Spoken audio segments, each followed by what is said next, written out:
Dzina la Atate ndi la Mwana ndi la Mzimu Woyera. Amen. Ambuye tsekulani milomo yanga, ndipo ndidzatamanda dzina lanu. Ulemu ukhale kwa Atate ndi kwa Mwana ndi kwa Mzimu Woyera, monga panali poyamba, tsopano ndi masiku onse, ndi pa nthawi zosatha. Amen. Nyamulani mtanda wanu, Mpulumutsi akutero. Ngati mukufuna kukhala wophunzira wanga, dzikaneni nokha, dziko lisiyeni lokha, ndipo modzichepesa nditsatireni ine. Nyamulani mtanda wanu. Musalole kulemera kwake kudzazise mzimu wanu wofowoka ndi mantha. Mphamvu zake zidzalimbikitsa mzimu wanu, kulimbikitsa mtima wanu ndi kupatsa nyonga mkono wanu. Nyamulani mtanda wanu, tsono mphamvu zake zoopsa zonse modekha mudzapirira, kukutsogolerani ku nyumba yanu yabwino koposa ndiponso chipambano pa imfa ndi manda. Nyamulani mtanda wanu ndi kutsata Khristu. Musaganize zowutura pansi mpaka imfa, popeza ndi yekha amene wanyamula mtanda angathe kukhala ndi chiyembekezo chovala msangamutu ya ulemu. Kwa inu Ambuye wopambana, amene muli mmodzi mu utatu, matamando onse pa nthawi zosatha akwere kwa inu. Tipatseni ife pansi pano kuti tione moyo wakumwamba umene siudziwa malire. Ulemu ukhale kwa Atate ndi kwa Mwana ndi kwa Mzimu Woyera, monga panali poyamba, tsopano ndi masiku onse, ndi pa nthawi zosatha. Amen.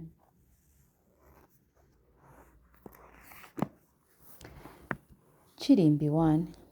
Ngakhale analibe tchimo lililonse, Ambuye analamulidwa kuti aphedwe. Dziko likulira misozi monga kulira mwana mmodzi yekhayo. Imvani mawu anga, inu Mulungu, pamene ndikudandaulirani. Tetezani moyo wanga kwa mdani woopsa. Tchinjirizeni ku upo wa chiwembu wa anthu oyipa. Tetezeni ku chiwawa cha anthu ochita zoyipa. Iwo amanola lilime lawo ngati lupanga, amaponya mawu obaya ngati mivi, amabisalira anthu osalakwa, amawalasa modzidzimutsa ndi mopanda mantha, amalimbikira za chiwembu chawo, amakambirana zoti atche misampha yobisika, amanena kuti angatione ndani, amaganizira zoyipa nkumati, takonza mochenjera ndithu chiwembu chathu. Malingaliro ndi zofuna za mtima wa munthu nzobisika, koma Mulungu adzawaponya mivi, motero mwadzidzidzi iwo adzalasidwa, adzawawononga chifukwa cha zokamba zawo. Onse owapenya adzapukusa mitu. Pompo anthu onse adzachita mantha, adzasimba zimene Mulungu wachita, adzalingalira zomwe Mulungu wachitazo. Chauta adalitse anthu ake. Mtendere ndi chimwemwe zikhale nawo. Anthu akondwere chifukwa cha chauta. Ulemu ukhale kwa Atate ndi kwa Mwana ndi kwa Mzimu Woyera, monga panali poyamba, tsopano ndi masiku onse, ndi pa nthawi zosatha. Amen. Ngakhale analibe tchimo lililonse, Ambuye analamulidwa kuti aphedwe. Dziko likulira misozi monga kulira mwana mmodzi yekhayo. Chilimbi 2. Kuchokera ku nsinga za Jahena, Ambuye pulumutsani mzimu wanga.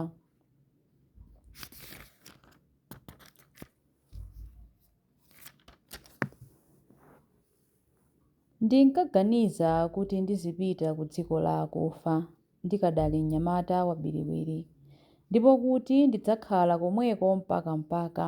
Ndinkaganiza kuti pa dziko lino la anthu amoyo sindidzaonanso chauta. Anthu okhala pansi pano sindidzawapenyanso. Moyo wanga walandidwa ndi kuchotsedwa ngati hema logwetsedwa, ngati nsalu yodulidwa ku makina ake owombera. Kuyambira mmawa mpaka usiku mwakhala mukunditsiriza. Usiku wonse mpaka mmawa ndinkalira ndi ululu. Munkaphwanya mafupa anga onse monga umachitira mkango. Kuyambira mmawa mpaka usiku mwakhala mukunditsiriza. Ndinkalira ngati namzeze wovutika, ndinkabuwula ngati nkhunda yodandaula. Maso anga adatopa nkuyang'ana kumwamba. Inu Ambuye ndili m'mavuto, dzanditetezeni.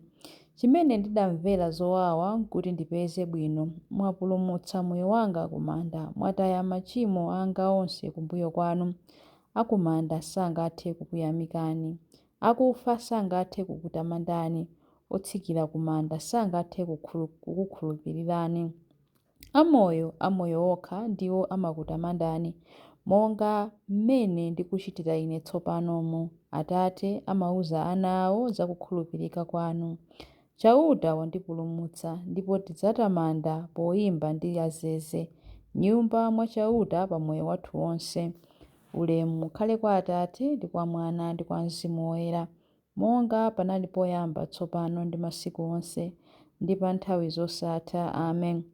Kuchokera ku nsinga za Jahena, Ambuye pulumutsani mzimu wanga. Chilimbi 3. Ndinali wokufa koma tsopano ndili moyo pa nthawi zosatha, ndipo ndili nawo makiyi a imfa ndiponso Jahena. Tamandani Mulungu m'malo ake opatulika, mtamandeni ku thambo lake lamphamvu, mtamandeni chifukwa cha ntchito zake zamphamvu, mtamandeni chifukwa cha ukulu wake wopambana, mtamandeni pomuyimbira lipenga, mtamandeni ndi gitala ndi zeze, mtamandeni poyimba ng'oma ndi povina, mtamandeni ndi zipangizo za nsambo ndi ngoli, mtamandeni ndi ziwaya za malipenga zolira, mtamandeni ndi ziwaya za malipenga zolira kwambiri. Chamoyo chilichonse chopuma chitamande Chauta. Ulemu ukhale kwa Atate ndi kwa Mwana ndi kwa Mzimu Woyera, monga panali poyamba tsopano ndi masiku onse ndi pa nthawi zosatha. Amen. Ndinali wakufa koma tsopano ndili moyo pa nthawi zosatha, ndipo ndili nawo makiyi a imfa ndiponso Jahena. Mawu a Mulungu. Mawu akuchokera pa Hosea 5:15d mpaka 6:2. Ambuye akunena kuti m'mavuto awo adzayesesa kundipeza. Tiyeni tibwerere kwa Chauta. Watikadzula komabe adzatichiritsa, watikantha komabe adzamanga mabala athu. Patangopita masiku awiri kapena atatu adzatiukitsa kuti tikhale ndi moyo pamaso pake. Mawu a Ambuye. Tithokoze Mulungu. Chifukwa cha ife Khristu anali womvera, kuvomera mpaka imfa ya pamtanda. Choncho Mulungu adamukweza pamwambamwamba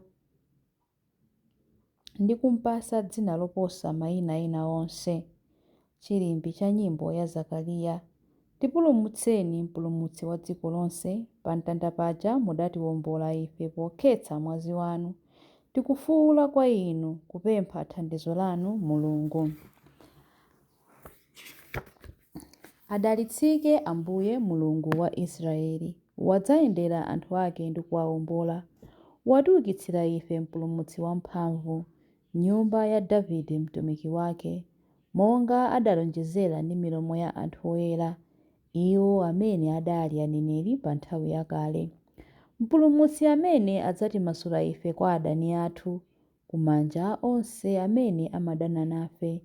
Choncho chikondi chake pa makolo athu chakwaniritsidwa, ndiponso pangano chake choyera chakumbukiridwa.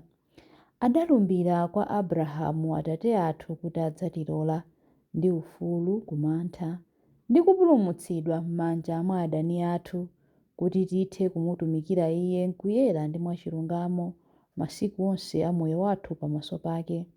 Kwa iwe mwana wang'ono udzayitanidwa mneneri wa Mulungu wamwambamwamba. Udzapita mtsogolo mwa Ambuye kuti ukakonze njira zake Iye asanabwere, kuti akadziwitse anthu ake za chipulumutso chawo kudzera mchikhululukiro cha machimo awo onse. Chikondi chokoma cha mtima wa Mulungu wathu, amene amatiyendera ngati m'bandakucha wakumwamba, adzapasa kuwala iwo amene ali mdima, iwo amene akukhala mu mthunzi wa imfa, ndi kutitsogolera ife mu njira ya mtendere. Ulemu ukhale kwa Atate ndi kwa Mwana ndi kwa Mzimu Woyera, monga panali poyamba tsopano ndi masiku onse ndi pa nthawi zosatha. Amen. Tipulumutseni, mpulumutsi wa dziko lonse. Pa mtanda paja mudatiwombola ife pokhetsa mwazi wanu. Tikufuwula kwa inu kupempha thandizo lanu Mulungu. Mapemphero. Momboli wathu anazunzika ndipo anayikidwa m'manda chifukwa cha ife, kuti pakutero athe kuukanso. Ndi chikondi choona tikumpembedza ndipo pozindikira zosowa zathu tikufuwula kuti Ambuye mutichitire chisoni. Khristu mpulumutsi wathu ndi chisoni chachikulu, amayi anu adali pambali panu pa nthawi ya kufa kwanu ndi kuyikidwa kwanu m'manda. Ndi chisoni chathu tithe kugawana mazunzo anu. Ambuye mutichitire chisoni. Khristu Ambuye athu, monga mbuto yoyikidwa m'nthaka, mudatibweretsera zokolola zachaulere, tithe kufa ku tchimo ndi kukhala moyo mwa Mulungu. Ambuye mutichitire chisoni. Khristu m'busa wabwino, muimfa munagona mobisika ku dziko. Tiphunzitseni kukonda moyo wobisika limodzi nanu mwa Atate. Ambuye mutichitire chisoni. Khristu Adamu watsopano, mudalowa mu ufumu wa imfa kuti mukamasule olungama onse kuchokera pa gwero la dziko. Onse omwalira amene akugona mu tchimo athe kumva mawu anu ndi kuukanso ku moyo. Ambuye mutichitire chisoni. Khristu mwana wa Mulungu wamoyo, kudzera mu ubatizo tinayikidwa m'manda limodzi nanu. Taukanso nanu mu ubatizo, tithe kuyenda m'moyo watsopano. Ambuye mutichitire chisoni.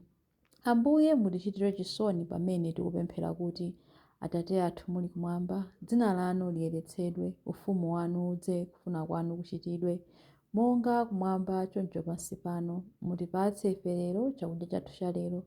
Mutikhululukire ife zochimwa zathu, monga ifenso takhululukira adani athu.